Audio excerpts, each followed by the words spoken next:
بسم الله الرحمن الرحيم.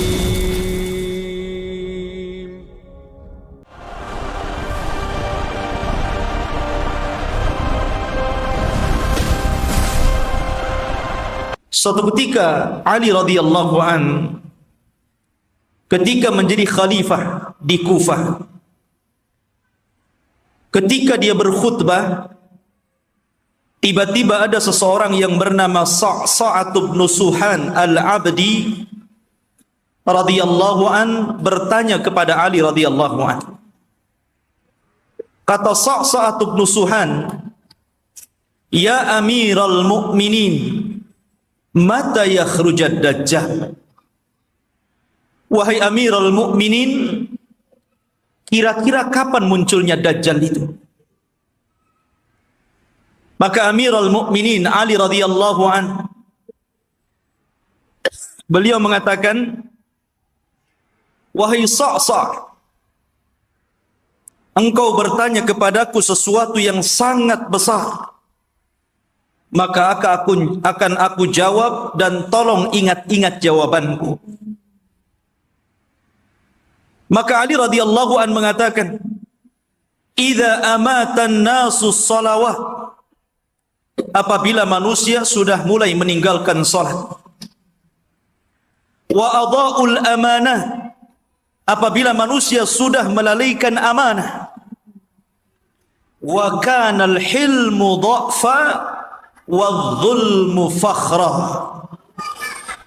dan ketika sifat lemah lembut sudah melemah di hati manusia, kemudian kezaliman semakin menguat dan menjadi sebuah kebanggaan, maka di situ Dajjal akan keluar.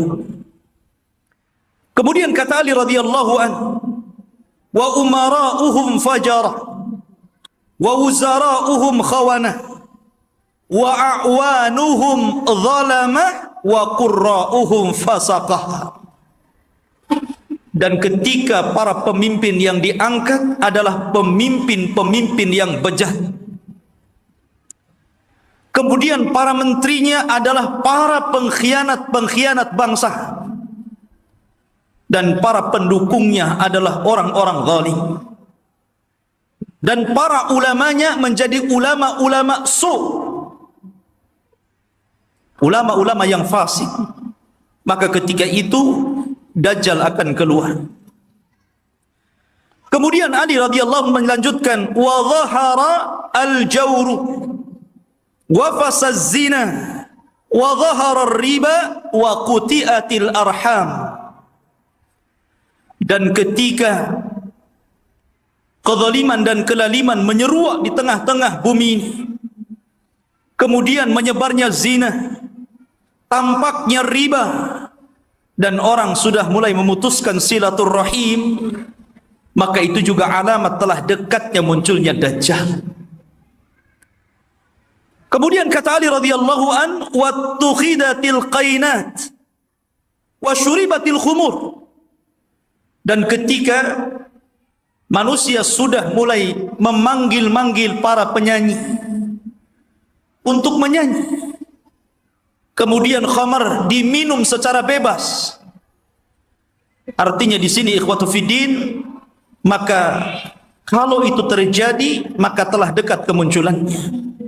Dan hari ini kita lihat anak-anak kita dicuci otaknya oleh televisi-televisi. Kemudian dibayangkan kalau dia ingin seperti selebritis fulan dan fulana, karena merasa bahwa kalau menjadi artis dan selebritis itu hidupnya senang. Kemudian kata Ali radhiyallahu an, "Wa nuqidatil uhud wa dhuyyatil atamat wa tawana nas fi salatil jamaah." Kemudian ketika manusia sudah mulai tidak peduli dengan janji, mereka khianati janji-janji. Kemudian sudah lemah, orang lemah untuk melakukan qiyamul lail. Dan hari ini kita lihat ada orang ikhwatu fiddin, dia rela tidur di siang hari hanya untuk nonton bola dunia di malam hari. Bangun dia di malam hari, kopinya sampai 1 ember, biar nggak tidur. Dia rela seperti itu. Ya. Kemudian, dan manusia sudah mulai lalai dan malas untuk solat di masjid, tentu bagi laki-laki. Padahal kata Ali radhiyallahu an, perhatikan, wa zakhraful masajid wa tawwalul manabir wa halul masahif. Padahal masjid pada hari ini kita saksikan hampir semua masjid itu tidak ada yang jelek, semua bagus, besar-besar, indah-indah. Tapi kemana orang-orang yang sholat di dalamnya? Kemudian menara tinggi-tinggi, sampai sekarang mencari masjid, mengenali masjid itu lebih mudah dengan cara apa? Melihat menara. Oh, di sana ada masjid. Dari mana antum tahu? Tuh menaranya. Artinya orang dimudahkan untuk mencari dan melangkahkan ke masjid. Karena apa? Tidak disusahkan orang cari masjid. Tapi orang malas ke masjid. Kemudian juga mereka mulai meninggalkan mushaf. Padahal cetakan Al-Quran itu hampir setiap tahun dicetak, disebarkan di mana-mana. Quran itu tidak sulit untuk mendapatkannya. Tapi orang malas membaca Al-Quran. Ada yang mengatakan nunggu Ramadan katanya, karena ada tadarus. Sampai Ramadan enggak juga baca Quran. Kemudian kata Ali radhiyallahu an, apabila ini sudah terjadi, maka dekatlah munculnya Dajjal. Kemudian Ali melanjutkan, wa akhadhur rusha wa akalur riba wasta'malus sufaha wastakhaffu bid-dima. Ketika manusia sudah mulai mudah untuk memakan rasuah, sogok menyogok. Di negeri kita ini, korupsi itu bukan hanya tingkat level atas saja, level bawah pun sama. Bahkan antum buat KTP saja kadang-kadang ada pelicinnya ya. Bahasa rasuah itu kan bahasa pelicin katanya. Kalau ingin licin pakai oli saja lah. Jadi ikhwatu fiddin yang dimuliakan Allah Azza wa Jalla, dan ini sudah banyak di mana-mana. Hampir semua sektor pekerjaan itu mesti ada rasuah. Padahal Rasul mengatakan ar-rasi wal murtasi finnar. Orang yang memberikan sogokan, orang yang memakan sogokan sama-sama di neraka. Wa akalur riba. Dan orang sudah gemar memakan riba. Bahkan ada orang yang enggak mau kerja dengan cara menyimpan uangnya di bank-bank konvensional. Dia hanya makan bunganya saja. Bahkan riba di hari ini subhanallah luar biasa. Karena riba itu mudah didapati hampir di semua tempat. Di tiang listrik ada riba, di pohon pisang ada riba, di pagar-pagar orang ada riba, gitu kan. Silahkan pinjam dengan gadekan bunga kecil, katanya. Jadi semua orang terlibat dengan riba. Kemudian ketika manusia sudah mulai menjadikan para pemimpin-pemimpin yang jahil, pemimpin-pemimpin yang bukan bidangnya, dia letakkan di situ.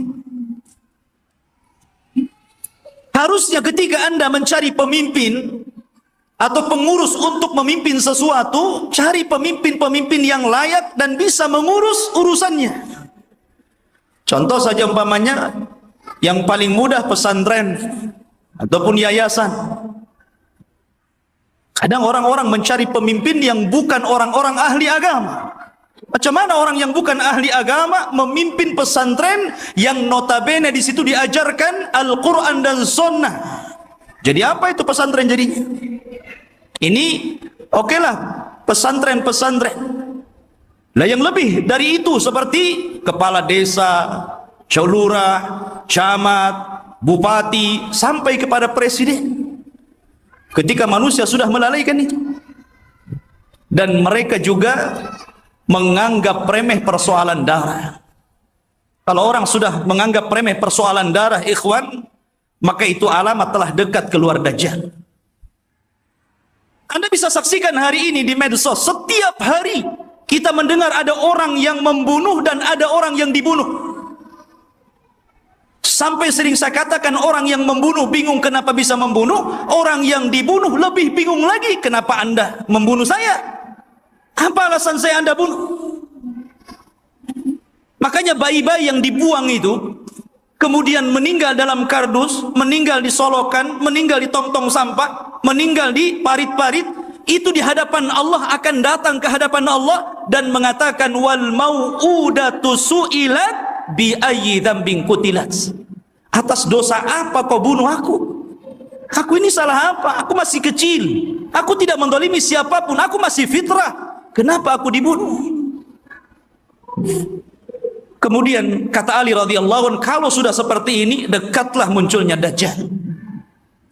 Kemudian kata Ali radhiyallahu anhu, wa ba'ud dina bid dunya. Dan ketika manusia sudah mulai menjual agama dengan murahnya urusan dunia. Ada seorang wanita nikah dengan bule, nikah dengan orang-orang yang di luar daripada agama Islam. Dia rela pindah agama, yang penting rekening saya gendut, kendaraan saya mewah, rumah megah, kos-kosan banyak, dan begitu seterusnya. Kemudian kata Ali radhiyallahu anhu, wattajaratil mar'atu ala zawjiha hirsan ala dunya. Diperhatikan ibu-ibu. Dan ketika kaum wanita mudah untuk meminta cerai kepada suaminya hanya urusan dunia. Saya sering ke pengadilan agama dan saya lihat tingkat perceraian itu luar biasa di Batam. Dan banyak para wanita yang menggugat cerai suaminya hanya gara-gara faktor dunia. Bukan tidak boleh menggugat cerai, kalau ada alasannya silahkan. Tapi kalau urusan dunia, kemudian itu menjadikan seorang istri kurang ajar kepada suami dan meminta cerai begitu saja, apalagi karena ada orang ketiga yang lebih hebat, lebih wah, lebih banyak hartanya, ini sudah lain urusannya. Kemudian kata Ali radhiyallahu an, wa raqibatin nisa 'alal mayasir. Nabi SAW radhiyallahu an meramalkan seperti ini. Tentu beliau mendapatkan informasi dari Nabi. Dan apabila wanita sudah mulai membawa kendaraan sendiri, di zaman Rasul kendaraan pakai kuda, pakai unta, jarang perempuan naik unta kan, paling dibonceng.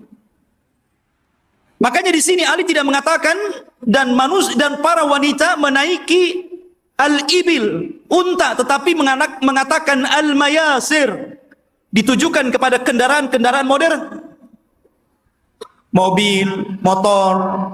Ya, kalau mungkin jaraknya bukan jarak safar, hanya keliling-keliling di Batam, ke pasar. Ini terkadang jarak safar, jarak tempuh yang disunahkan untuk mengqashar dan menjamak sholat pun kita dapati ada perempuan berani loh bawa mobil sendiri tuh. Sudah tidak ada mahram, nekat lagi. Maka ini juga alamat dekatnya munculnya Dajjal. Kemudian kata Ali radhiyallahu wa tashabbahna nisa birrijal wa tashabbahar rijalu bin nisa. Ketika mulai perempuan meniru gaya laki-laki, dan ketika laki-laki sudah memakai atribut-atribut perempuan, maka ini pun telah dekat munculnya Dajjal. Kita saksikan hari ini. Kalau laki-laki cari levis ke pasar, habis tuh diborong perempuan. Kalau laki-laki cari celana jeans gitu kan, habis nggak ada, diborong sama mbak-mbak katanya. Akhirnya laki-laki terpaksa beli rok, beli pakaian-pakaian perempuan. Artinya seperti ini kan. Anda bisa bayangkan tuh, pakaian laki-laki tapi pakai jilbab gitu kan. Ketat, pakai lepis, pakai kaos, tapi jilbaban pula dia. Ya. Yang laki-lakinya parah lagi. Anting-anting itu untuk perempuan, dia letakkan tutup botol aqua di sini di kupingnya. Antum tahu? Ana itu lihat ada orang pakai anting-anting laki-laki itu, botol aqua di sini. Ya Allah. Ini kan atribut perempuan, kenapa pula dipakai laki-laki? Bahkan yang lebih parah, apa yang disebut dengan LGBT itu sudah mulai melembaga loh di negeri kita ini. Mulai melembaga. Bahkan tahun kebelakang itu saya pernah mendengar informasi sampai mereka membuat fikih LGBT. Anda bisa saksikan tuh. Fikih LGBT. Bagaimana cara wudunya LGBT. Bagaimana cara sholatnya LGBT. Bagaimana cara puasa LGBT. Dan minta pula kemudian diresmikan. Supaya majelis ulama itu memberikan mukaddimah. Ini kan sudah gila ini. Mereka nggak tahu bagaimana hukuman kaum Lut. Tidak ada hukuman yang lebih parah yang Allah kirimkan kepada mereka. Hati-hati.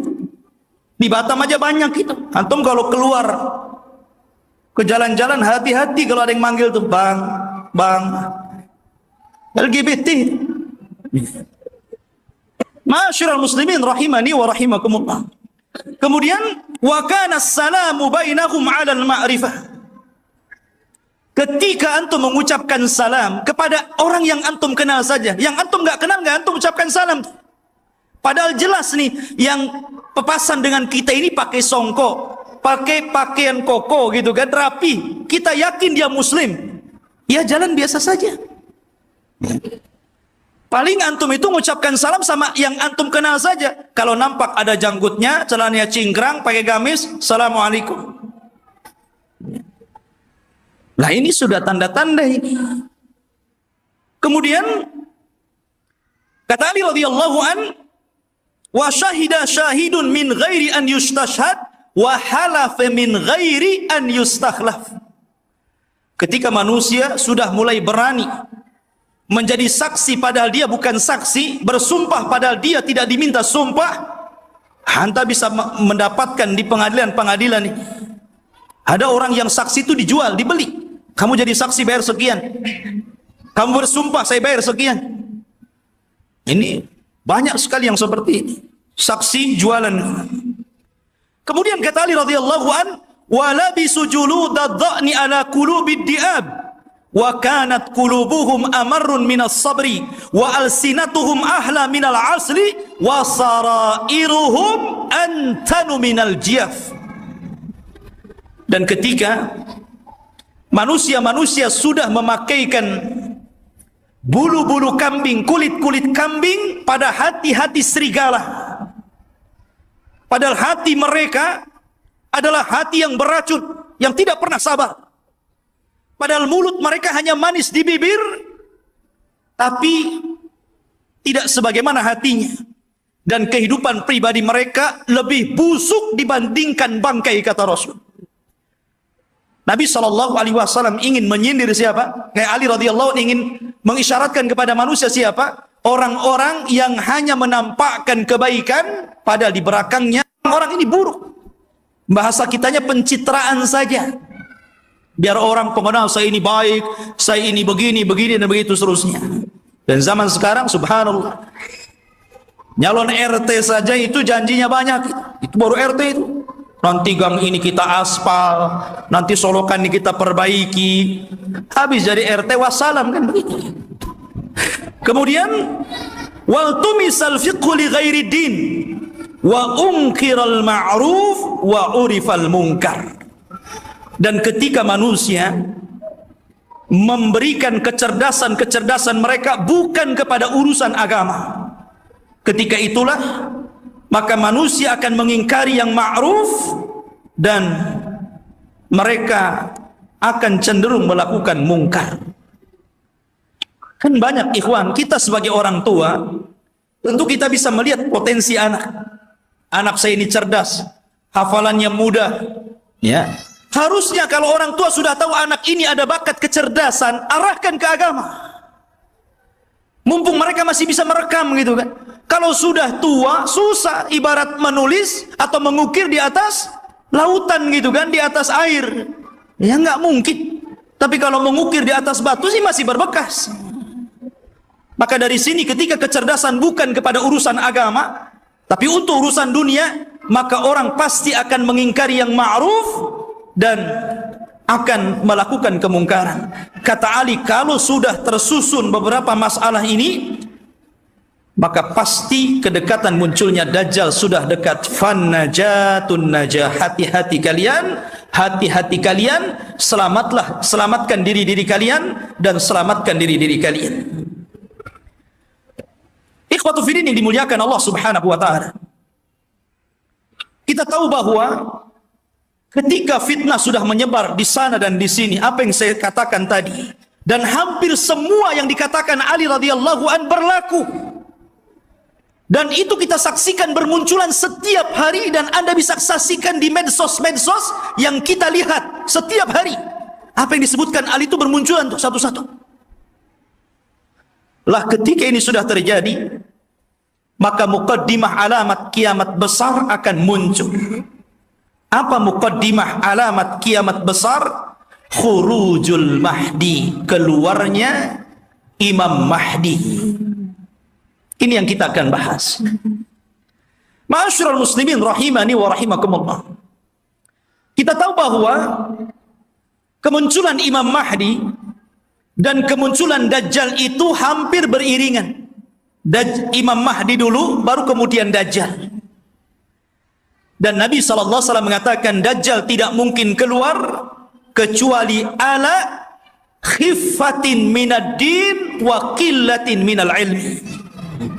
Dajjal tidak mungkin keluar sampai manusia lemah dalam agama dan sedikit pengetahuan tentang Dajjal. Ketika orang sudah tidak berkhutbah lagi menceritakan tentang Dajjal, ketika pengajian-pengajian sudah tidak disinggung lagi tentang bab Dajjal, ketika orang-orang sudah tidak peduli dengan kisah-kisah Dajjal, maka ketika manusia lalai, muncullah makhluk yang jahat ini. Ma'asyiral muslimin rahimani wa rahimakumullah. Pada minggu yang lalu sedikit saya akan ulas sebelum kemunculan Imam Mahdi. Nabi SAW mengatakan Imranu Baitil Maqdis kharabu Yasrib.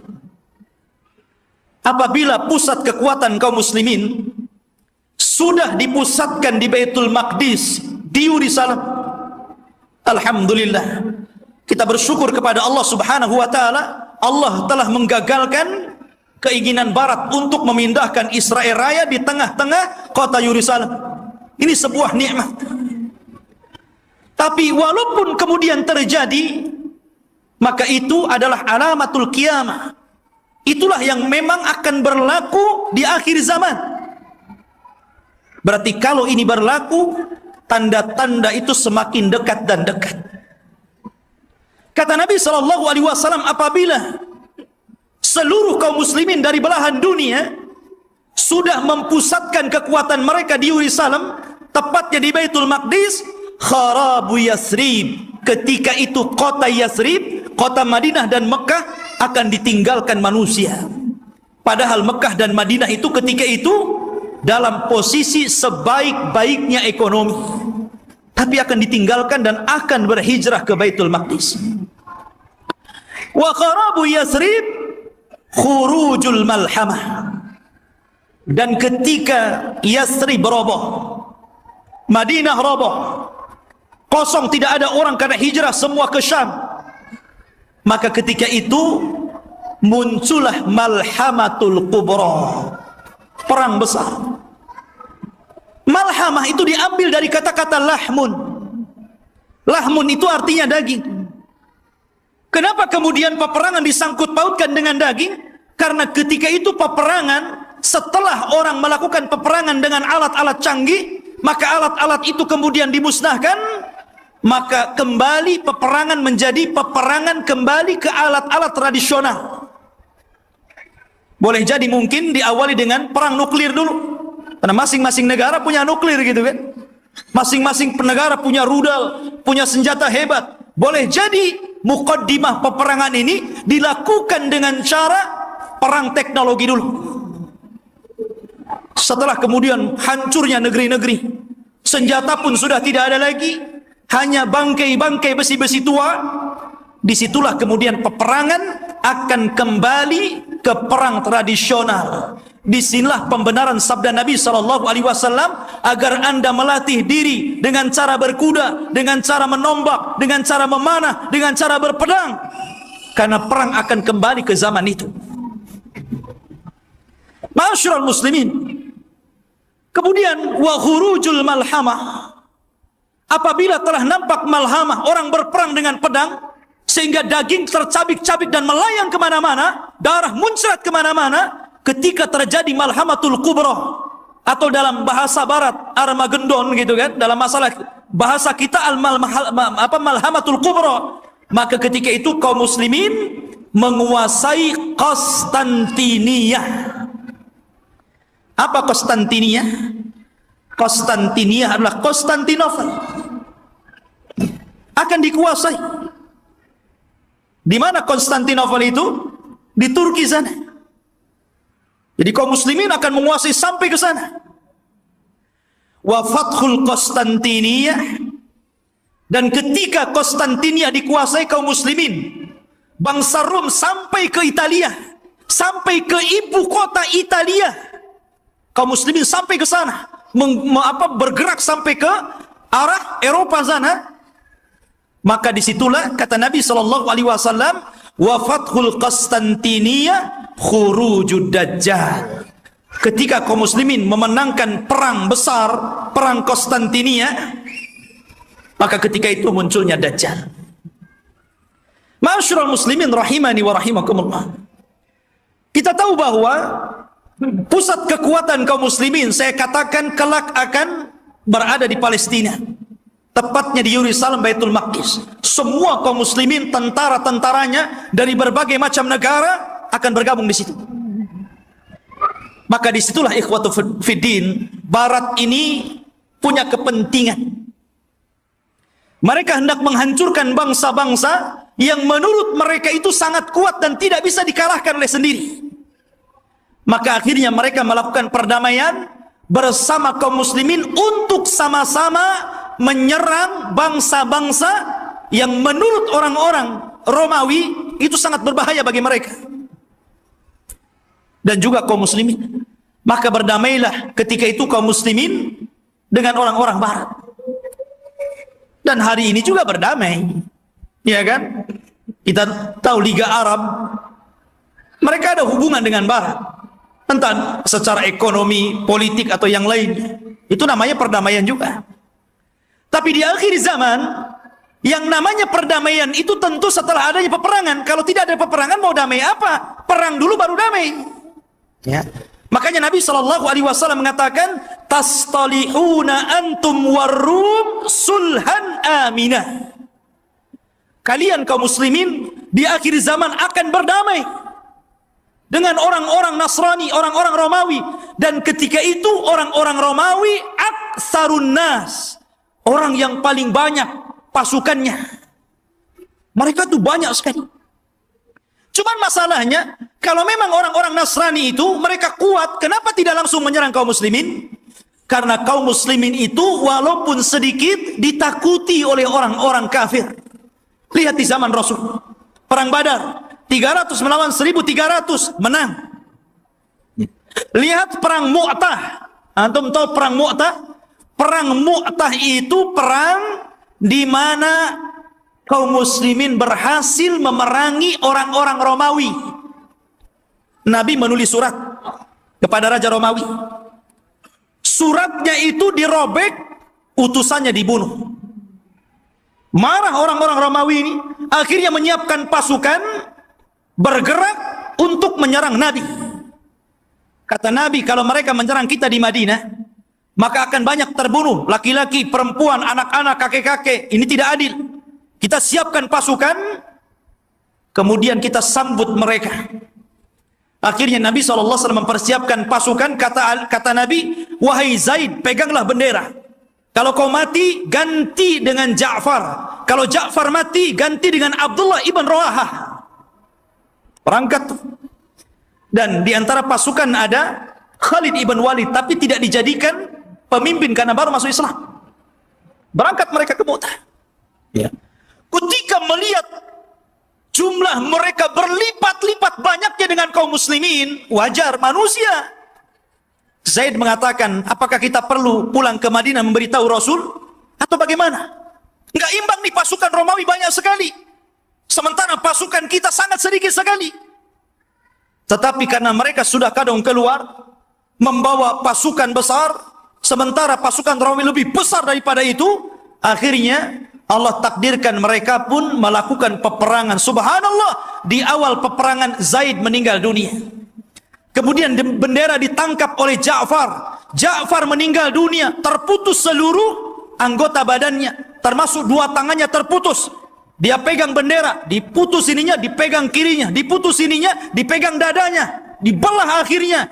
Nabi berada di Madinah, tahu tuh karena wahyu. Kata Nabi, semoga kedua tangan Ja'far digantikan kedua sayap di sorga dan dia bisa terbang sesukanya. Ja'far meninggal dunia, dipegang Abdullah ibn Rawaha. Abdullah ibn Rawaha meninggal dunia, bingung kaum muslimin. Ini tidak ada lagi pemimpin pasukan. Maka mereka melirik kepada Khalid ibn Walid. Akhirnya dipegang dialah. Dia punya strategis perang yang luar biasa. Pasukan yang ribuan itu bisa dikalahkan oleh strategis Khalid ibn Walid. Sampai ada seorang Romawi bertanya kunci kemenangan kepada Khalid. Khalid, bagaimana engkau bisa memenangkan peperangan ini sementara jumlah kalian kecil dan jumlah kami besar? Kemudian Khalid memberikan kuncinya. Kata Khalid, nahnu qaumun nuhibbul maut kama tuhibbul haya. Kami kaum yang cinta kematian sebagaimana kalian cinta kehidupan. Berani mati, itulah kuncinya. Ya. Ma'asyiral muslimin rahimani wa rahimakumullah. Lah perang ini akan berlaku kelak di akhir zaman. Tetapi orang-orang Islam akan bergabung dan melakukan perdamaian bersama orang-orang Romawi, kemudian akan menyerang sebagian. Ada yang memprediksi maksudnya yang diserang adalah negara-negara yang mereka berada di benua Asia. Ya, mungkin Cina, mungkin Korea, mungkin negara-negara, kita tidak tahu, Allahu a'lam. Karena Rasul tidak menyebutkan negara mana yang diserang. Rasul hanya mengatakan wa tagzuna aduwan min waraihim. Kalian akan berperang dengan musuh dari belakang kalian. Tidak disebutkan siapa mereka. Tetapi perang ini adalah gabungan pasukan kaum muslimin dan Romawi menyerbu negara itu dan dimenangkan. Ketika dimenangkan ini akhirnya saling mengklaim. Kata orang Nasrani, ini kemenangan kami. Kata orang Muslim, tidak, ini kemenangan kami. Sehingga muncullah satu orang Romawi, satu orang Salibi mengatakan ghalabas salib, ghalabas salib, ghalabas salib. Sungguh kami salib yang menang. Kami salib yang menang. Kami salib yang menang. Datanglah seorang Muslim mengatakan balillah ghalab, bahkan Allah yang memenangkan perang ini. Akhirnya saling berdebat, terjadilah perkelahian, maka sang salib orang Nasrani dibunuh kaum muslimin. Dari sinilah orang-orang Romawi berkhianat. Berkhianat. Padahal mereka tertulis melakukan perjanjian itu 10 tahun. Ada yang mengatakan di tahun ketiga, ada yang mengatakan di tahun kelima, mereka berkhianat. Atas pengkhianatan inilah, maka kemudian mereka hendak menyerang kaum muslimin, menyiapkan pasukan besar. Dan kaum muslimin butuh pemimpin untuk melawan Romawi. Dari sinilah apa yang kita bahas malam ini, khurujul Mahdi. Muncul Imam Mahdi untuk melawan orang-orang Romawi. Ma'asyiral muslimin rahimani wa rahimakumullah. Kalau kita cerita Al-Mahdi al-Muntadhar, Imam Mahdi yang kita tunggu-tunggu kemunculannya, Nabi SAW menyebutkan sifat-sifatnya. Kenapa Nabi SAW menyebutkan sifat-sifatnya? Agar supaya tidak ada orang yang mengaku sebagai Imam Mahdi. Kan disebutkan sifat-sifatnya. Anda tidak bisa tahu-tahu saya Imam Mahdi. Kayak di Indonesia ini ada satu orang, satu waktu dia ngaku Imam Mahdi, satu waktu ngaku Nabi, satu waktu ngaku Nabi Isa. Oh, hebat. Dan itu hanya ada di Indonesia. Ya. Siapa dia? Lia Aiden. Antum pernah kenal kasusnya Lia Aiden? Sampai di penjara. Rupanya anaknya juga ngaku Nabi. Lihat masyarakat muslim. Dan itu hanya ada di Indonesia. Ya. Belum lagi di Jawa Barat. Ada orang namanya Cecep. Orang Jawa Barat kan Cecep tuh namanya. Aja Cecep. Ya. Ngaku Nabi juga. Nabi Cecep namanya. Nabi Cecep, subhanallah. Kemudian belakangan ada namanya Ahmad Musaddiq. Sampai gempar. Banyak di negeri kita ini ngaku Nabi. Kalau di Batam saya belum dengar. Di Batam ini ada yang ngaku orang bisa melihat Allah aja itu. Tapi bayar 500 katanya. Jadi intinya bahwa Imam Mahdi ini dijelaskan sifatnya, dijelaskan tanda-tanda kemunculannya, dan dia disabdakan Nabi SAW, laulam yabqa minad dunya illa yaumun, kalaulah usia dunia ini hanya tinggal 1 hari saja, la tawwalallahu dzalikal yaum, pasti Allah akan lamakan hari itu selama-lamanya, hatta yab'atsa rajulan min ahli baiti, sampai Allah akan utus seorang laki-laki dan dia keturunanku, yuwatiu ismahu bi ismi wa isma abihi bismi abi, di mana nama dia sama dengan namaku Muhammad, bukan Lia. Ya. Bapaknya Abdullah, bukan Aiden. Ya. Jadi Muhammad bin Abdullah Al-Hasani, keturunan Hasan, Al-Alawi, keturunan Ali. Artinya dia keturunan cucu Rasul, Hasan bin Ali. Dan ini Imam Mahdi ahli sunnah. Berbeda dengan Imam Mahdi Syiah. Mereka menganggap Imam Mahdi Syiah itu keturunan Husain. Namanya Muhammad juga, tetapi Muhammad Hasan Al-Ashkari namanya. Katanya waktu kecil disembunyikan di satu tempat di gua di daratan Irak, namanya Sirdab. Jadi ada satu gua Sirdab, di situ ada lubang kecil, kemudian orang ngeker ke dalam gitu kan, dan mengetuk-ngetuk pintunya, ukhruj ya Mahdi, ukhruj ya Mahdi. Itulah orang Syiah. Setiap hari ada yang menggedor-gedor pintu, keluar wahai Mahdi, keluar wahai Mahdi. Yang enggak keluar, enggak ada Mahdinya. Ya. Masyarul muslimin rahimani wa rahimakumullah. Maka Al-Mahdi itu keturunan Hasan. Maka yang disebutkan oleh banyak para ulama, salah satunya Syekhul Islam Ibn Taimiyah, kemudian juga muridnya Al-Imam Ibnul Qayyim rahimahullahu ta'ala, ketika menjelaskan tentang kenapa Imam Mahdi keturunan Hasan, karena Allah memuliakan Hasan ketika dia menyerahkan kekuasaan kepada Muawiyah untuk menjaga darah kaum muslimin, maka keturunannya Allah muliakan akan menjadi imam yang belum sempat dicicipi oleh nenek moyangnya Hasan bin Ali. Padahal Hasan bin Ali sudah jadi presiden di zaman itu. Tapi cuma 6 bulan saja, melihat ada gelagat pergerakan kaum muslimin pembela Ali akan perang lagi dengan Muawiyah, dia tidak mau ada pertumpahan darah. Akhirnya dia ngalah, dia yang menyerahkan kekuasaan kepada Muawiyah, engkau saja yang jadi raja, yang jadi rakyatnya. Akhirnya bersatulah kaum muslimin. Karena kerendah dirian Hasan inilah, maka Allah muliakan Hasan. Maka dari keturunan Hasan inilah lahir di akhir zaman Al-Mahdi Muhammad ibn Abdullah Al-Hasani Al-Alawi rahimahullahu ta'ala. Kok rahimahullah ta'ala belum muncul afan ya. Hafizahullahu ta'ala. Baik, khotufidin yang dimuliakan Allah subhanahu wa ta'ala, beliau dilaqabi Al-Mahdi. Al-Mahdi artinya orang yang diberikan petunjuk. Dan dia Allah perbaiki dalam satu malam. Dia tidak tahu kalau dia akan jadi pemimpin. Dia seorang thalabul ilmi, ahli ibadah. Dia tidak tahu kalau dia akan diangkat.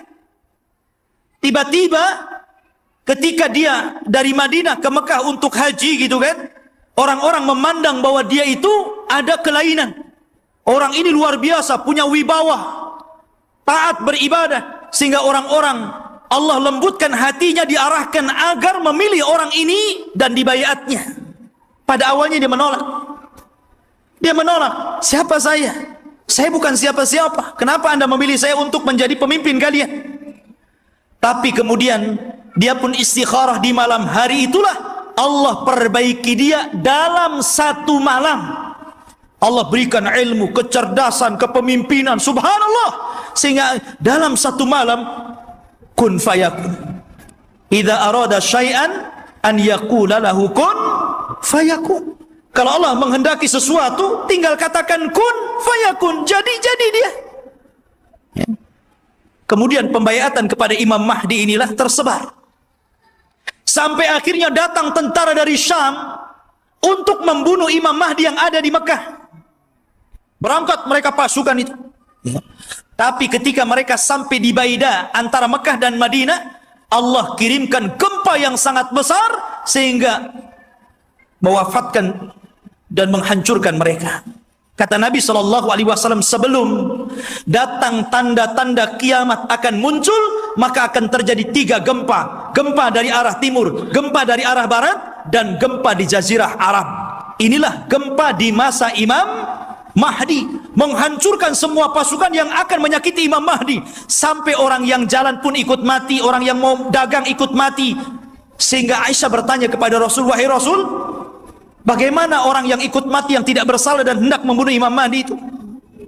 Kata Nabi SAW, yub'atsu yaumal qiyamah ala niyatihim. Mereka akan dibangkitkan pada hari kiamat sesuai dengan niat mereka. Intinya ikhwatu fiddin, Imam Mahdi ini kemudian dibaiat di depan makam Ibrahim, di depan Ka'bah. Kemudian berangkat dari Mekah ke Madinah dan diikuti oleh pasukan yang sangat besar. Kemudian mereka hijrah ke Syam, bergabung dengan pasukan yang sudah siap tempur melawan orang-orang Romawi. Akhirnya ketika sampai di Syam, mereka membaiat Imam Mahdi, dan disitulah mulai peperangan besar. Perang besar Malhamatul Kubra. Ma'asyiral muslimin rahimani wa rahimakumullah. Dan kita tahu bahwa Imam Mahdi ini berkuasa atau diberikan kekuasaan oleh Allah Subhanahu wa taala tidak lama. Antara 7 sampai 8 tahun saja, ada yang mengatakan sampai 9 tahun. Dan dalam kekuasaan kaum muslimin, Imam Mahdi itu betul-betul membawa perdamaian, keadilan, kesuburan, bahkan saking adilnya Imam Mahdi, Allah turunkan berkahnya dari langit karena dia telah berhukum dengan hukum Allah. Kata Allah, walau anna ahlal qura amanu wattaqau lafatahna alaihim barakatim minas sama wal ard. Kalaulah sebuah penduduk, sebuah negeri beriman, bertakwa, maka Allah Subhanahu wa taala akan kirimkan berkah langit dan berkah bumi. Ini terjadi di kekuasaan Imam Mahdi. Kaum muslimin, harta dibagi rata sehingga tidak ada miskin, tidak ada kaya, semua sama. Imam Mahdi berhukum dengan hukum Allah, dan dia menggunakan khilafah dengan khilafah minhaj nubuwah. Ma'asyiral muslimin rahimani wa rahimakumullah. Lah ketika Imam Mahdi memimpin pasukan ini, kemudian Imam Mahdi berhasil menyerang orang-orang Romawi sampai ke jantung kotanya. Kemana? Ke Itali. Romawi di mana? Di Itali. Jadi bergerak dengan pasukannya sampai menyerbu orang-orang Romawi itu sampai ke jantung kotanya, ke Itali sana. Ketika menang dalam peperangan, para sahabat sudah merasa kaya dengan harta rampasan perang. Karena kalau perang itu ikhwan, kalau musuh kalah kan semua jadi milik kaum muslimin. Tanah milik kaum muslimin, rumah milik kaum muslimin, kendaraan milik kaum muslimin, kaya. Ya. Makanya tidak ada bisnis yang lebih menguntungkan kecuali perang. Kalau menang dapat segalanya. Kalau kalah ya matilah tuh. Artinya di sini ikhwatu fiddin yang dimuliakan Allah Azza wa Jalla, maka ketika sudah sampai dimenangkan itu, mereka berada di Eropa itu, berada di Itali.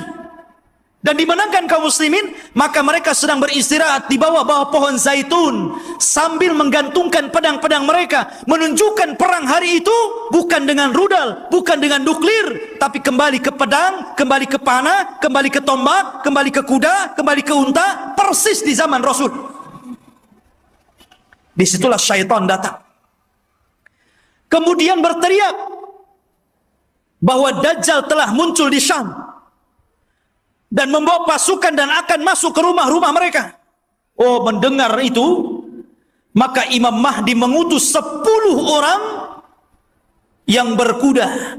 Kata Nabi SAW, aku kenal siapa nama-namanya. Aku kenal bagaimana kudanya. Dan mereka adalah sebaik-baik penunggang kuda pada hari itu. Rasul yang mengatakan. Jadi mereka diutus Rasul untuk membenarkan apakah kedatangan Dajjal itu memang ada ataukah hanya isu. Jadi 10 orang ini yang sudah dijanjikan oleh Nabi SAW, kelak Imam Mahdi akan mengutus 10 orang, Rasul tahu namanya, Rasul tahu kudanya, dan mereka adalah penunggang-penunggang yang terbaik ketika itu. Berangkatlah 10 orang ini ke Syam, rupanya tidak benar. Tidak ada pasukan Dajjal yang akan menyerbu rumah-rumah mereka. Tapi memang pada hari itu Dajjal muncul. Dajjal muncul pada hari itu, tapi tidak menyerang rumah-rumah mereka. Sehingga mereka bergerak tuh, pasukan kembali ke Syam. Disinilah bermula kisah Dajjal. Bicara tentang Dajjal, ikhwatu fiddin yang dimuliakan Allah Subhanahu wa ta'ala. Dajjal itu adalah makhluk Allah Subhanahu wa ta'ala. Dia bukan Tuhan. Dia adalah keturunan dari Bani Adam. Bukan setan, bukan jin, bukan juga iblis. Bahkan dia lebih hebat daripada jin, lebih hebat daripada setan lagi. Tapi dia keturunan Bani Adam. Ma'asyiral muslimin, suatu ketika Nabi SAW mendatangi para sahabat. Sahabat sedang bicara tentang Dajjal. Saking banyaknya Rasul membicarakan tentang Dajjal di khutbah-khutbahnya, di majelis ta'limnya, di perang-perangnya, selalu cerita Dajjal, sehingga sahabat menyangka jangan-jangan Dajjal itu ada di kebun kurma Madinah. Ya. Maka Nabi SAW mendatangi mereka, dan sahabat mengatakan, ya Rasulullah, aksartal hadis anhu fakhifna hatta dhananna anna Dajjal fi atrafin nakhli. Wahai Rasul, kau terlalu banyak menceritakan Dajjal, sehingga kami takut jangan-jangan Dajjal itu sudah ada di kebun kurma. Maka Nabi SAW mengatakan, bukan demikian. Jangan kalian mencelaku karena aku banyak bercerita tentang Dajjal. Karena ini fitnah lebih besar daripada harta, lebih besar daripada fitnah anak-anak, lebih besar daripada fitnah peperangan yang menghancurkan negara dan membunuh kaum muslimin. Lebih besar daripada fitnah-fitnah ini semuanya. Kata Nabi SAW, ghairu Dajjal akhwafuni alaikum. Tidak ada yang lebih aku takutkan kepada kalian kecuali fitnah Dajjal. In yakhruju fikum, kalau seandainya Dajjal itu muncul kepada kalian, wa ana hayyun, dan saya masih hidup, fa ana hajijudunakum, saya yang akan melawannya, saya yang akan berperang dengan dia. Akan tetapi kata Rasul, iyakhruju fikum wa ana mayyitun, kalau Dajjal keluar kepada kalian dan saya sudah mati, fakullu nafsin dha'iqatul maut, setiap jiwa pasti mati. Kata Nabi SAW, famru'un hajijunya nafsahu, maka setiap orang harus membela dirinya masing-masing. Karena tidak ada yang bisa melawan Dajjal kecuali seorang Nabi. Maksudnya Nabi Isa. Makanya ketika Nabi SAW mendengar ada di Madinah seorang anak kecil yang Allah berikan keanehan dari ilmu-ilmu jin, namanya Saf, atau dikenal dengan Ibnu Soyyad, anaknya seorang Yahudi. Sifat-sifatnya sama dengan Dajjal yang diceritakan Nabi, anak kecil. Ya. Bahkan sebagian para sahabat bersumpah bahwa dia Dajjal. Salah satunya Umar Ibn Khattab radhiyallahu an bersumpah dia Dajjal, dan Rasul membiarkan sumpahnya dan tidak mengingkari. Akhirnya Rasul datang dengan Abu Bakar, dengan Umar, ingin mengecek tentang keberadaan anak kecil namanya Saf, atau disebut dengan Ibnu Sayyadin. Berangkat Rasul, kemudian masuk ke kampung Yahudi. Rupanya betul ada anak kecil yang sedang bermain-main dengan anak-anak yang lainnya.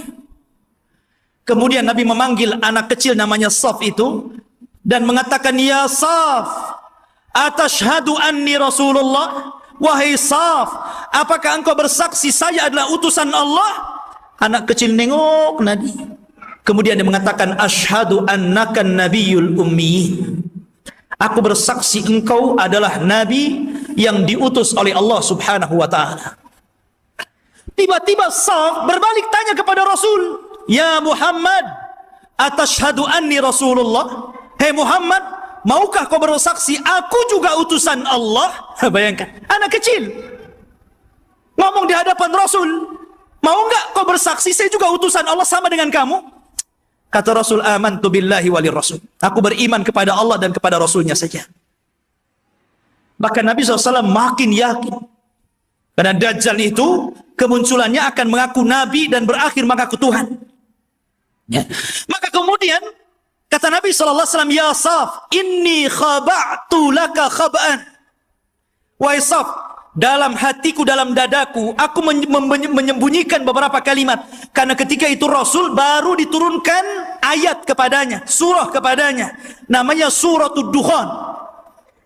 Dan itu para sahabat belum tahu, baru turun kepada Rasul Suratul Dukhan. Makanya Nabi menyembunyikan ayat itu dalam dadanya. Kata Rasul, wahai Saf, wahai Ibnu Sayyad, aku menyembunyikan beberapa kalimat di dadaku. Coba tebak apa? Kata si Saf ini memandang dada Rasul. Tiba-tiba dia mengatakan, duh. Dia tidak bisa mengatakan dukhan, tapi sudah benar awalnya. Karena Rasul menyembunyikan kalimat dukhan. Tapi dia tidak sempurna. Dia mengatakan duh. Maka Rasul langsung mengatakan, ikhsha falan ta'du wa qadrak. Jelek engkau, celaka engkau. Engkau tidak mungkin bisa meneruskan kalimat-kalimat yang ada di dadaku. Tapi dari Rasul makin bingung. Jangan-jangan ini betul-betul Dajjal nih. Ya, dia tahu isi hati saya gitu. Anak kecil si Saf ini. Ya. Akhirnya Rasul pulang. Kemudian pada waktu yang lain dia ajak lagi Umar dan Abu Bakar ingin mengecek lagi keberadaan si Saf ini. Setelah ketemu dan hendak kemudian diintai dan kembali ingin diuji, tiba-tiba datang ibunya melihat ada Rasul sallallahu alaihi wasallam dan ibunya kenal. Ya Saf, ataka Muhammadun. Ya Saf, ataka Muhammadun. Hei Saf, Muhammad sudah datang di sampingmu. Maka Safun kemudian langsung pergi kemudian di belakang ibunya. Kata Nabi sallallahu alaihi wasallam, "Lau tarakathu latabayyana amruhu." Kalau ibunya ketika itu tidak memanggil-manggil, tentu aku sudah tahu siapa si Saf ini. Apakah Dajjal atau bukan Dajjal. Tetapi ikhwatu fiddin, kenyataannya si Saf ini kemudian tumbuh besar dan dia masuk Islam. Tapi dalam hati para sahabat masih ragu masalahnya. Jadi dia sudah tua, masuk Islam, sahabat masih ragu, masih ketakutan dengan si Saf ini Ibnu Sayyad yang sudah besar dan masuk Islam. Jangan-jangan dia Dajjal pura-pura masuk Islam. Jadi suatu ketika Abu Sa'id Al-Khudri radhiyallahu an, ketika Saf ini hendak berangkat haji dan para sahabat banyak yang sudah berangkat duluan, rupanya Abu Sa'id Al-Khudri ketinggalan dan Saf atau Ibnu Sayyad yang sudah tua, sudah dewasa gitu kan. Ketika itu Abu Sa'id Al-Khudri karena kecapean kemudian berada di bawah pohon untuk istirahat. Tiba-tiba si Saf ini baru datang mau haji juga gitu kan. Dan Abu Sa'id Al-Khudri sangat ketakutan dengan Saf ini karena Rasul pernah mengatakan dan sebagian para sahabat bersumpah dia Dajjal, itu masalahnya. Tiba-tiba ikut pula di samping Abu Sa'id, ikut duduk di situ. Gemetar Abu Sa'id ini. Ya. Tapi Saf mengatakan, ya Abu Sa'id, aku tahu engkau takut kepadaku. Tapi coba pikirkan wahai Abu Sa'id, bukankah Dajjal itu tidak punya anak? Aku punya anak. Bukankah Dajjal tidak mungkin masuk Islam? Aku masuk Islam.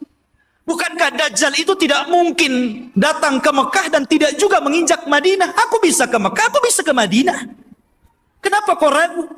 Aku ini sedih, kenapa orang-orang menuduhku Dajjal? Ya, dari situ Abu Sa'id Al-Khudri agak tenang. Tetapi Abu Sa'id Al-Khudri menjadi ketakutan di endingnya. Ketika Ibnu Sayyad atau Saf mengatakan, tetapi ya Aba Sa'id, aku tahu di mana letaknya Dajjal. Ketika dia ngomong begini, langsung diambil barang-barangnya, kabur dia. Ya. Dia tahu di mana letaknya Dajjal. Ya, awalnya dia sudah merendah tuh. Tahu-tahu endingnya yang nggak enak gitu kan. Tapi ya Aba Sa'id, ana azri aina maudhi'ad Dajjal. Saya tahu di mana Dajjal berada, katanya. Masya Allah. Makanya suatu ketika Abdullah bin Umar radhiyallahu an pernah membuat marah, dipukulnya Ibnu Sayyad sampai marah. Karena marah Ibnu Sayyad, Ibnu Umar ketakutan, akhirnya lari ke rumah Hafsah. Dia melapor gitu kan, ya Hafsah, saya tadi pukul Saf, Ibnu Sayyad dia marah. Kata Saf, kata saudaranya Hafsah ini, wahai Abdullah bin Umar, kau sudah tahu bagaimana sabda Rasul tentang kemunculan Dajjal. Dajjal tidak mungkin keluar kecuali karena kemarahan yang sangat besar. Hati-hati kamu. Ya. Dari situ ikhwatu fillah yang dimuliakan Allah Azza wa Jalla, sehingga para ulama ini mengatakan Saf ini Dajjal atau bukan. Tetapi pendapat yang kuat, boleh juga dia Dajjal, tapi Dajjal min dajajin. Dajjal yang lainnya. Karena Rasul mengatakan di akhir zaman akan muncul dajjaluna kadzabuna salasuna kulluhum yad'una annahum nabi. Akan muncul zamannya di mana dajjal para pendusta 30 orang akan mengaku dia nabi. Maka mungkin boleh jadi salah satunya adalah Ibnu Sayyad. Karena Ibnu Sayyad tidak dikisahkan meninggalnya, tiba-tiba dia hilang begitu saja. Ya. Ma'asyiral muslimin, ataupun mungkin dia jasus, mata-matanya Dajjal, kita tidak tahu. Tapi yang jelas Dajjal itu sudah ada.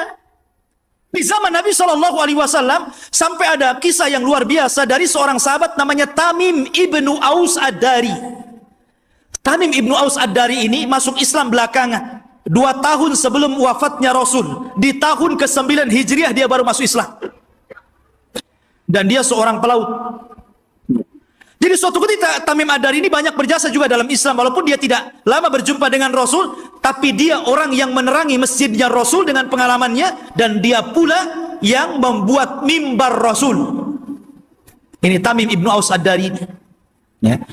Jadi suatu ketika sebelum dia masuk Islam, dia berlayar ke lautan. Tidak tahu di laut mana, karena kemunculan Dajjal itu tidak jelas. Cuman Rasul mengatakan dari arah timur kota Madinah. Ketika Rasul, apakah di Laut Syam? Tidak. Apakah di Laut Yaman? Tidak. Lalu di mana? Dari timur Madinah. Dari timur Madinah. Yang mungkin mengarah ke Irak, ke Iran begitu kan. Karena Dajjal juga akan muncul di situ. Jadi Tamim ibnu Aus Ad-Dari ini berlayar. Tiba-tiba diombang-ambingkan dengan 30 awaknya. Kemudian terdampar di satu tempat, semuanya hutan belantara. Ada yang mengatakan di Laut Yaman. Jadi ketika dia merasa, ini saya sudah mati atau belum? Rupanya belum mati. Maka dengan pasukannya masuk ke dalam hutan. Di tengah hutan dia mendapatkan satu binatang, subhanallah, nggak tahu belakang, nggak tahu depan, karena buluan semuanya, berbulu dari atas ke bawah. Dan itu makhluk yang pertama kali dijumpai oleh Tamim Ad-Dari. Gimana nggak takut? Nggak pernah melihat makhluk seperti itu. Maka dengan ketakutannya dia mengatakan, siapa kamu? Ya. Kata Tamim Ad-Dari, kaget loh, ini binatang tak bisa ngomong. Jadi dia mengatakan, kami dari Arab. Terus balik nanya, siapa kamu? Ana jassasah. Jassasah itu artinya jasus, mata-mata. Maksudnya mata-matanya. Ya. Maka kemudian siapa jassasah? Jassasah tidak mengatakan. Jassasah hanya mengatakan, engkau sudah ditunggu orang. Dia sudah lama bertahun-tahun mencari kabar, ternyata orang yang ditunggu sudah datang. Datanglah kau ke salah satu gubuk atau rumah besar yang ada di tengah hutan. Kau temui dia. Dia sudah lama menunggu kalian. Berangkatlah Tamim dan 30 awaknya ke tempat yang diisyaratkan makhluk tadi. Rupanya ada. Masuk ke dalam rumah, ada orang yang diborgol tangannya, diborgol kakinya, diborgol lehernya. Tiba-tiba mengatakan kepada orang ini, dari mana kalian? Maka Tamim dengan ketakutan mengatakan, nahnu minal Arab. Kami dari Arab. Ha, kalian dari Arab? Taib, saya akan bertanya kepada kalian. Bagaimana kondisi kebun kurma Baisan. Kebun kurma Baisan, ya, ma'ruf, ya, kurmanya dulu sangat luar biasa. Kata Imam Madari, subhanallah, kebun kurma Baisan itu kebun kurma yang kualitasnya tinggi, berbuah terus, nggak berbuah, saking suburnya. Maka Rasul mengatakan sebentar lagi tidak ada kurmanya. Kata para peneliti, hampir sudah 100 tahun yang silam dari sekarang ini sudah tidak berbuah lagi kurma-kurma yang ada di Baisan itu. Kemudian kata orang ini mengatakan, bagaimana kabar tentang telaga yang ada di Tobariyah? Telaga Tobariyah. Dan telaga Tobariyah itu telaga yang dijadikan orang-orang Israel untuk diambil air minum bersih mereka. Apakah nyusut atau tidak? Kata dia, oh masih banyak airnya.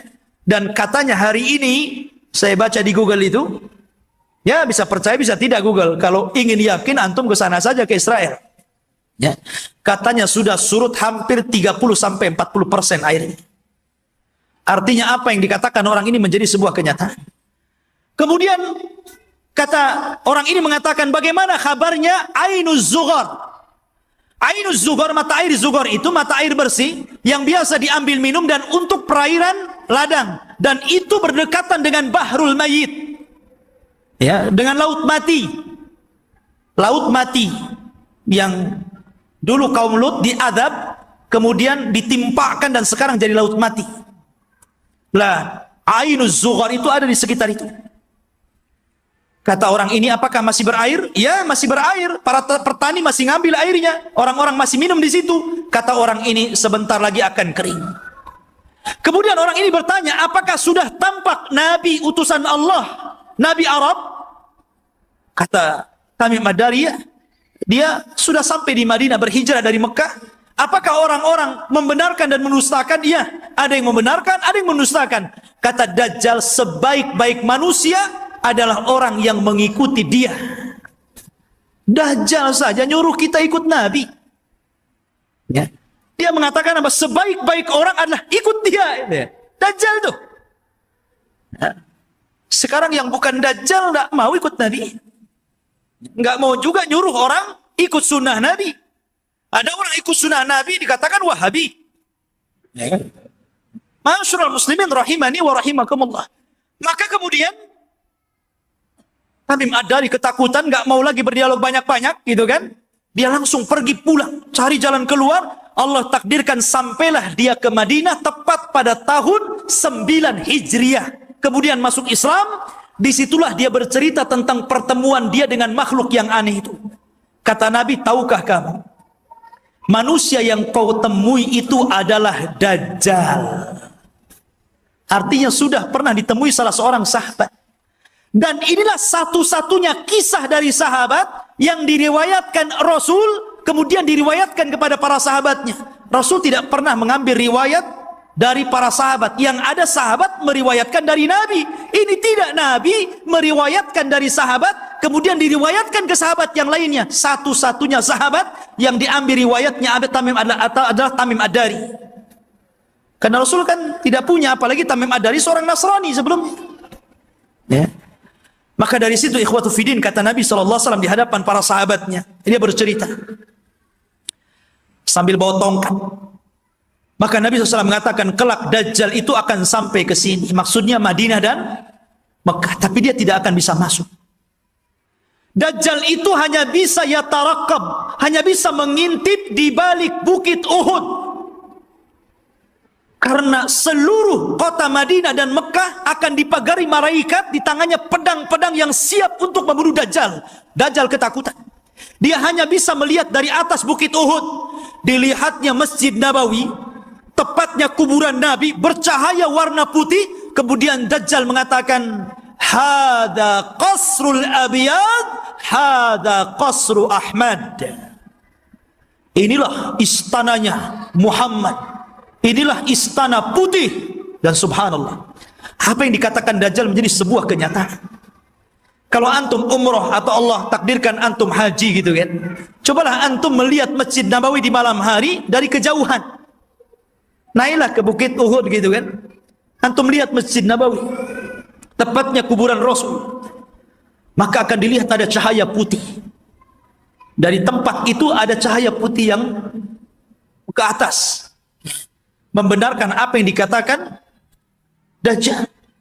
Dan Dajjal tidak akan sanggup masuk ke kota ini, maksudnya kota Madinah, sambil memukul-mukul, hadhihi tayyibah, hadhihi tayyibah, hadhihi tayyibah, kata Rasul.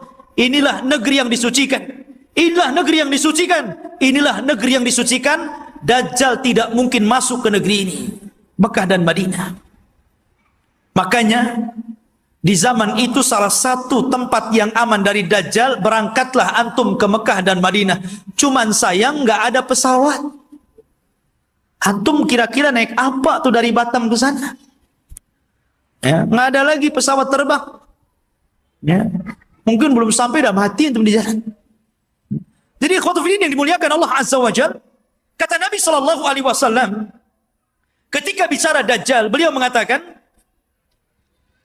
sesungguhnya ayyuhan nas, innaha lam takun fitnatun ala wajhil ardi mundu dhara Allahu dzurriyyata Adam a'zam min fitnatid Dajjal. Wa inna Allah lam yab'ats nabiyyan illa hadzara ummatahu Dajjal wa ana akhirul anbiya wa antum akhirul umam.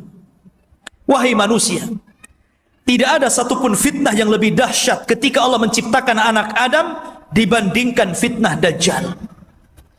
Karena andailah seluruh dukun-dukun yang ada di dunia dikumpulkan, kemudian melakukan kontes sihir, maka sihir mereka jauh di bawah sihir Dajjal. Nggak ada dukun, walaupun satu dunia melawan Dajjal, nggak akan bisa dilawan. Sihirnya luar biasa. Ya, itu dukun tuh. Memang luar biasa sihirnya. Diberikan oleh Allah Azza wa Jalla kekuatan sehingga orang mudah untuk percaya bahwa dia Tuhan kita, itu masalahnya. Kalau tukang sihir itu kan ma'ruf di zaman Nabi Musa, justru ketika Nabi Musa menampakkan mukjizatnya, semua tukang sihir beriman kepada Musa. Walaupun belakangan dibunuh semua oleh Fir'aun. Tapi mereka orang yang dimasukkan ke dalam sorga padahal tidak pernah sujud kepada Allah sedikit pun. Karena beriman kepada Musa. Ya. Lah kata Nabi SAW, sejak zaman Adam dilahirkan dan anak cucunya sampai hari ini, tidak ada fitnah yang lebih besar daripada fitnah Dajjal. Dan tidak ada satupun Nabi yang Allah utus kecuali memperingatkan umatnya tentang kemunculan Dajjal. Nabi Syuaib memperingatkan umatnya tentang kemunculan Dajjal.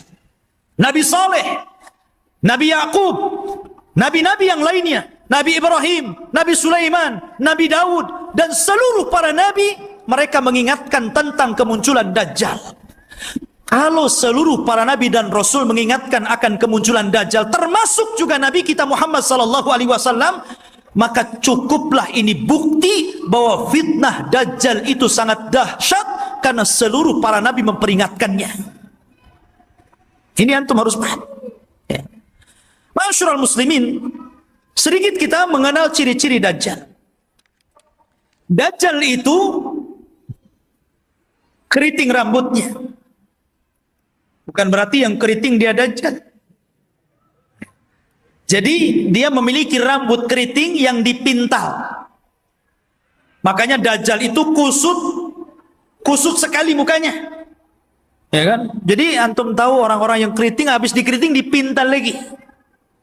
Ya. Tetapi dia tidak hitam kulitnya. Biasanya kan yang kriwal yang dipintal-pintal itu kan kebanggaan orang-orang yang berkulit hitam kan. Dajjal tidak, kulitnya putih. Ada yang mengatakan kemerah-merahan. Jadi memang dia putih, tapi kusut. Ya. Kemudian dia buta sebelah mata kanannya, dan ada daging tumbuh di matanya, menonjol seperti anggur keluar. Jadi ada daging tumbuh. Kemudian di dahinya tertulis kafir. Bisa dibaca oleh seorang mukmin, baik yang pandai baca ataupun yang buta huruf. Semua bisa baca. Ya. Artinya bahwa semua orang bisa baca dia kafir, tapi semua orang ikut Dajjal, itu masalahnya. Kan fitnahnya luar biasa. Sudah tahu di jidatnya ada kafir, masih ikut juga dia kan begitu. Itulah fitnahnya. Karena dia bisa dibaca oleh siapapun. Yang pandai baca sama yang buta huruf bisa baca. Kemudian juga lehernya lebar, pendek besar, dan kakinya bengkok. Kakinya itu kayak busur panah. Kalau jalannya jelek sekali. Dan dia matanya sebelah awar. Dari sini menunjukkan kalau orang itu waras, beriman, imannya kuat, otaknya dipakai, tentu orang itu tidak mungkin mengakui orang seperti ini Tuhan karena banyak cacatnya. Ya kan jelek itu orangnya. Kok jadi Tuhan pula? Ya, dan mengaku ana rabbukum, saya Rabb kalian. Tapi masalahnya walaupun penampilannya seperti itu, tapi dia diberikan kekuatan oleh Allah yang Allah tidak berikan kepada yang lainnya. Makanya ketika Dajjal mengaku Tuhan, maka Allah langsung mengatakan innahu a'war fa innallaha laisa bi'a'war. Dajjal itu a'war, buta sebelah kanannya, dan Allah tidak buta dan tidak buta sebelah. Ya. Ma'asyiral muslimin rahimani wa rahimakumullah. Lah Dajjal ini ikhwatu fillah yang dimuliakan Allah Azza wa Jalla. Dijelaskan juga di antara fitnah-fitnahnya secara umum, karena waktu juga yang terus berjalan. Di antara fitnah-fitnah Dajjal yang paling besar adalah mengaku nabi. Kemudian setelah itu mengaku Tuhan. Ini fitnah yang paling besar. Fir'aun ngaku Tuhan, gak punya kesaktian. Makanya tidak banyak orang yang ikut Fir'aun. Itu karena takut saja gak mengakui Fir'aun itu Tuhan kan gitu. Begitu juga Namrud atau raja-raja zalim yang lainnya. Tapi Dajjal ini bukan karena takut, karena ta'jub dengan kehebatannya. Makanya orang banyak yang ikut Dajjal. Anda bisa bayangkan Dajjal ini datang ke negeri yang rusak. Anggaplah kayak Suriah gitu kan. Udah roboh. Sudah nggak bisa lagi dibangun. Nggak mungkin lagi mau berapa ratus tahun lagi membangun kota ini. Dajjal itu datang ke kota yang roboh itu. Kemudian Dajjal mengatakan, keluarlah wahai bumi pembendaharaan kalian. Tiba-tiba kota itu kembali cantik. Ya kan? Kembali subur, kembali mewah, kembali megah, kambing-kambingnya penuh dengan susu, unta-untanya gemuk-gemuk. Subhanallah, Anda bisa bayangkan itu. Ya. Siapa yang lebih hebat sihirnya dari tukang-tukang sihir dibandingkan Dajjal? Dan sebaliknya, kalau ada kota bagus, subur, banyak ternaknya, kemudian Dajjal lewat, kemudian tidak beriman kepada Dajjal, langsung ambruk. Langsung gersang, langsung pada mati, gitu kan? Subhanallah. Ya. Seperti ini fitnahnya. Bahkan suatu ketika Dajjal ini mendatangi sebuah perkampungan, kemudian mengatakan, bagaimana kalau kuhidupkan keluarga kalian? Apakah ibu kalian, apakah anak yang kalian cintai, atau siapalah terserah di antara keluarga kalian, siapa yang mau kuhidupkan, kuhidupkan. Tapi syaratnya setelah itu beriman bahwa aku Tuhan kalian. Wah, orang kampung keluar semua tuh. Maka yang ingin ibunya dihidupkan, kata Dajjal, ditunjuk kuburan ibunya itu. Maka setan datang, fatamassala lahu ummu. Kemudian berubah menjadi seolah-olah ibunya, seolah-olah anaknya, seolah-olah suaminya, seolah-olah bapaknya, seolah-olah kerabat-kerabatnya. Akhirnya mereka pun berkumpul, kemudian memeluk suaminya, istrinya, ibunya, macam-macam, dan mengatakan kepada keluarganya, ikutilah orang itu karena dia adalah Tuhan. Nah, lihat. Seperti itu, nggak ada tukang sihir yang bisa kayak gini. Kecuali Dajjal. Ya. Sampai suatu ketika dia hendak mendatangi Mekah dan Madinah, Dajjal memukulkan kakinya beberapa kali, pukulan terjadi gempa. Akhirnya seluruh orang kafir dan munafik yang ada dalam Madinah keluar semuanya. Ketika itu ada anak muda yang kuat imannya menantang Dajjal. Dia cari Dajjal di kerumunan pasukannya yang diikuti 70 orang-orang Asfahan, Yahudi Asfahan. Dan mereka menggunakan selendang-selendang yang hari ini orang-orang Yahudi memakainya. toyalis. Selendang yang dipakai di bahu-bahu mereka itu. Toyalis namanya.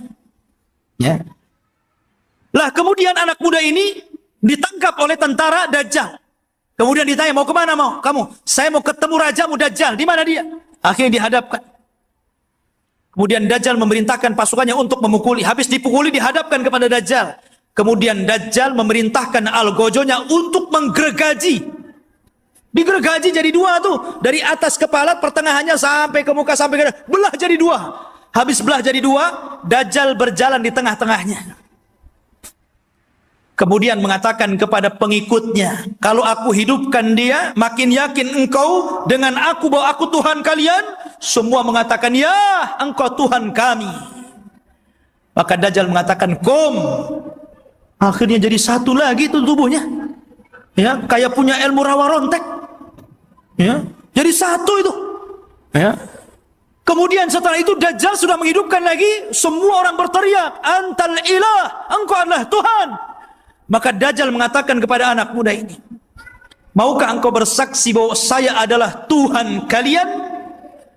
Maka anak muda ini ternyata tidak mengatakan, saya semakin yakin anta dajjalul kadzdzab. Saya semakin yakin engkau itu Dajjal, pendusta yang disabdakan Rasul sallallahu alaihi wasallam. Oh, marah Dajjal.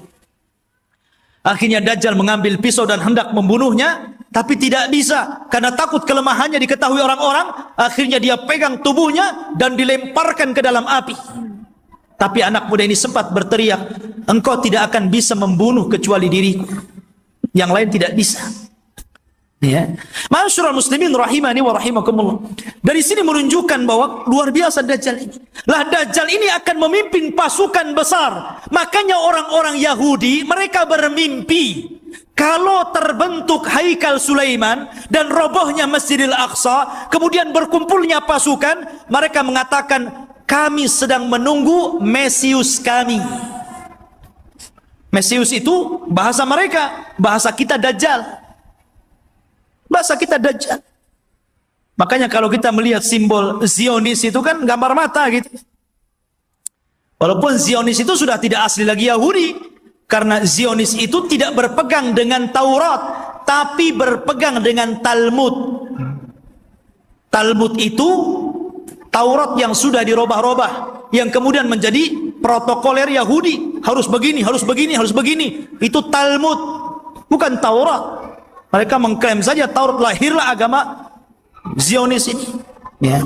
Intinya bahwa kenapa orang-orang Yahudi bermimpi untuk merebut Yerusalem? Ya tadi karena di situ mereka memimpikan bahwa Mesius akan datang kepada mereka dan akan memimpin mereka. Ini dibenarkan dalam Islam.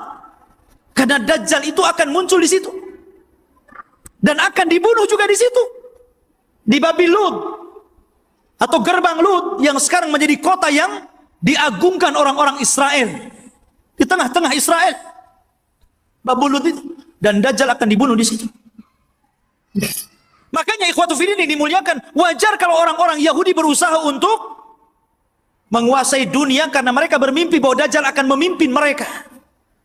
Tapi mereka tidak paham bahwa apa yang mereka mimpikan juga ada dalam Islam. Dan kita tidak mimpi, ini sebuah kenyataan bahwa Imam Mahdi akan muncul dan akan menjadi musuhnya Dajjal di akhir zaman dan akan berperang. Cuman karena Rasul yang pernah mengatakan, kalau aku hidup di zaman kalian, aku yang akan menghadapinya, tapi kalau aku mati, tidak ada yang bisa untuk membunuhnya kecuali seorang nabi. Makanya ketika Umar kembali kepada kisah Ibnu Sayyad, Sauf anak kecil itu, ketika dia meramal apa yang di dada Nabi, Umar mengambil pedang dan mengatakan, da'ni i'adrib unuqah. Rasul, izinkan aku penggal si Ibnu Sayyad ini. Kata Rasul, jangan Umar. Kalau dia Dajjal, engkau tidak bisa membunuhnya. Ada orang lain yang akan membunuhnya. Tapi kalau dia bukan Dajjal, fala hajata laka biqatli. Tidak ada hajat engkau membunuhnya. Ngapain, biarkan saja dia. Ya. Artinya di sini bahwa terjadinya peperangan pasukan Imam Mahdi dengan Dajjal ini tidak seimbang. Karena Dajjal ini pasukannya banyak. Bukan pasukan Yahudi Aspahan yang 70.000 saja. Tapi akan diikuti oleh tentara-tentara yang sifat-sifatnya persis seperti tentara Mongol. Belum lagi para wanita, belum lagi pasukan-pasukan yang lainnya. Sehingga Imam Mahdi terdesak sampai akhirnya sembunyi di Bukit Saina, di Bukit Tur, berhari-hari, berbulan-bulan sampai habis bekalnya. Ketika pasukan sudah putus asa dan mengatakan, wahai imam, kalau kami terus di sini kami mati kelaparan. Berarti mati kita mati konyol. Ya, bagaimana kalau kita besok bergerak, kita lawan saja, apa yang terjadi terjadilah. Dan begitu. Akhirnya kemudian Imam Mahdi sepakat dengan pasukannya, setelah sholat subuh mereka siap bergerak, apapun yang akan terjadi tetap perang bersama Dajjal. Rupanya Allah takdirkan, disitulah langit digelapkan. Setelah langit digelapkan, tiba-tiba ada cahaya. Rupanya dari dua malaikat yang mengapit seseorang yang nafasnya bisa membunuh sejarak sekian dan sekian kalau dihirup orang kafir. Dialah Nabi Isa bin Maryam. Turun. Kemudian turun sampai berada di tengah-tengah pasukan Al-Mahdi Al-Muntadhar. Ketika itu sudah azan dan siap sholat. Maka melihat bahwa yang turun adalah Isa Al-Masih. Maka Imam Mahdi menyuruh agar dia menjadi imam sholat, tapi menolak. Setiap kaum ada amirnya. Maka engkau amir kaum itu, maka kaulah yang sholat. Maka Imam Mahdi menyolati, kemudian Nabi Isa sholat di belakangnya. Ini menunjukkan kalau andai kata Isa dan Musa hidup di zaman sekarang, Anda mengikuti Nabi Musa dan Isa, Anda akan sesat. Isa saja sholat di belakang Imam Mahdi, ya, karena tidak berhak menyebarkan agamanya. Maka setelah sholat itulah, subhanallah, Isa mengusap wajah-wajah pasukan Imam Mahdi dan menyebutkan tingkat derajat mereka di sorga. Wallahi, tidak ada manusia yang lebih bahagia dibandingkan orang yang diusap wajahnya oleh Isa, karena disebutkan derajatnya di sorga. Subhanallah. Ya. Dan itulah pasukan yang tersisa. Karena pasukan ini kan ada yang gugur, ada yang melarikan diri. Yang sepertiga pasukan melarikan diri, kata Rasul, yang melarikan diri Allah tidak akan memberikan taubatnya kepada mereka. Yang sepertiga yang gugur, maka kata Rasul, mereka adalah sebaik-baik syuhada. Dan yang sepertiganya yang ikut Imam Mahdi inilah yang terus berperang sampai akhirnya melawan Dajjal. Ketika itu Isa memberikan pilihan dan mengatakan, ukhayyirukum bisalas. Aku berikan 3 pilihan kepada kalian. Pilihan yang pertama, kalian tidak usah berperang, di sini saja bersembunyi. Aku akan berdoa kepada Allah, Allah kirimkan gempa sehingga menenggelamkan seluruh pasukan Dajjal Dajjal-Dajjalnya. Atau yang kedua, aku akan berdoa kepada Allah agar Allah kirimkan pasukan, tapi bukan kalian. Pasukan inilah yang kelak akan membunuh Dajjal. Dan kalian tidak perlu capek, sembunyi saja di sini. Atau yang ketiga, besok kita berangkat. Saya pimpin kalian. Kita lawan Dajjal. Dan aku akan berdoa kepada Allah, semoga tangan-tangan Yahudi dan seluruh pengikut Dajjal tidak sanggup mengangkat pedangnya, sehingga engkau tinggal mudah menebas lehernya. Yang ketiga yang enak nampaknya. Ya. Akhirnya mereka memilih yang ketiga itu. Ya. Diambilnya yang ketiga. Maka setelah sholat subuh, diusap wajah, kemudian disebutkan tingkatannya di sorga, mereka pun turun pasukan dari Bukit Saina dipimpin Nabi Isa bin Maryam, maka mereka tinggal tebas saja itu pasukan Dajjal itu. Akhirnya karena terjadi kelemahan, seluruh pasukan Dajjal tunggang langgang, lari ke sana kemari, sembunyi di batu. Batu bisa bicara, hei Muslim, Yahudi di belakang, bunuh dia. Senang, ada dia, bunuh. Gitu. Masuk gua ngomong, masuk pohon ngomong. Tidak ada satupun makhluk kecuali dibuat bicara oleh Allah. Bagaimana Allah hinakan itu? Mereka nggak bisa sembunyi. Mau sembunyi di mana? Semua makhluk kalau bicara. Hei Muslim, ini Yahudi bunuh di sini. Ya. Akhirnya mereka lari ke sebuah pohon yang dijanjikan bahwa pohon itu bisa melindungi mereka. Kata Nabi SAW, kecuali satu pohon, mereka tidak akan bicara. Mereka akan melindungi orang-orang Yahud, dan pohon itu disebut Gharqad namanya. pohon Gorkot. Makanya sekarang karena hadis ini sudah bocor sampai ke Israel, maka orang Israel membuat perkebunan sehijau-hijaunya dengan pohon Gorkot. Tapi sayang kemarin kebakaran. Nanam lagi. Ya. Mudah-mudahan kebakaran lagi. Ya. Masyaallah muslimin, tetapi dulu saya pernah mendengar ada orang cerita tentang beberapa tokoh-tokoh di Jawa Timur kalau tidak salah. Berkumpul mereka membicarakan tentang fatwa pohon Gorkot. Karena bentuk pohon Gorkot ini hampir mirip dengan cemara. Ya. Sehingga kemudian sebagian mereka mengatakan bahwa jangan-jangan cemara itu adalah Gorkot. Sampai akhirnya ada yang memberikan ide bagaimana kalau kita tebang semua pohon cemara itu katanya. Biar nggak ada orang Yahudi sembunyi di Indonesia katanya. Bukan cemara, bukan Gorkot, ikhwan. Cemara ya cemara, biarkanlah cemara itu untuk penghijauan gitu kan. Ya. Jadi ikhwatu fillah ini dimuliakan. Jadi pohon Gorkot itulah yang tidak akan bicara. Makanya orang Yahudi mengembangkan pohon ini di mana-mana. Tetapi Dajjal berhasil dibunuh oleh Nabi Isa di Babul Lut. Babul Lut, benteng Lut yang sekarang jadi kota di Israel. Disinilah Nabi Isa mampu membunuh Dajjal, memenggal kepalanya, kemudian mengatakan kepada pasukan Yahudi dan Nasrani, inilah kepala kalian, inilah pemimpin kalian sudah kubunuh. Dari situ mereka menyerah. Lah yang tersisa dari orang-orang ahli kitab, dari orang Yahudi dan Nasrani, akhirnya mereka beriman kepada Allah lewat perantara Isa, tapi bukan ikut agama Isa sebagaimana prasangka Nasrani.